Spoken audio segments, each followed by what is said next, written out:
নমস্কার। সুকান্ত ভট্টাচার্যের একটি মোরগের কাহিনী।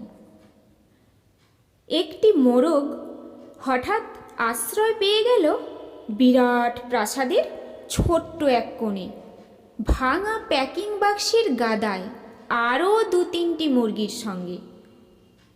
আশ্রয় যদিও মিলল, উপযুক্ত আহার মিলল না। সুতীক্ষ্ণ চিৎকারে প্রতিবাদ জানিয়ে গলা ফাটালো সেই মোরগ ভোর থেকে সন্ধে পর্যন্ত।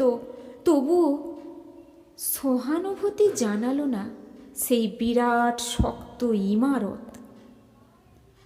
তারপর শুরু হলো তার আস্তাকুঁড়ে আনাগোনা।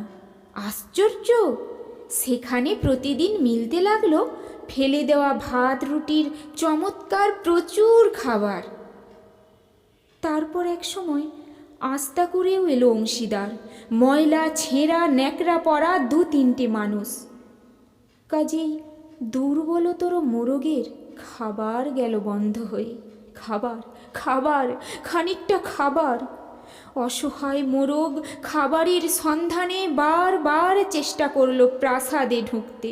প্রত্যেকবারই তারা খেলো প্রচণ্ড। ছোট্ট মোরগ ঘাড় উঁচু করে স্বপ্ন দেখে প্রাসাদের ভেতর রাশি রাশি খাবার। তারপর সত্যি একদিন সে প্রাসাদে ঢুকতে পেল। একেবারে সোজা চলে এলো ধপধপে সাদা দামি কাপড়ে ঢাকা খাবার টেবিলে। অবশ্য খাবার খেতে নয়, খাবার হিসেবে।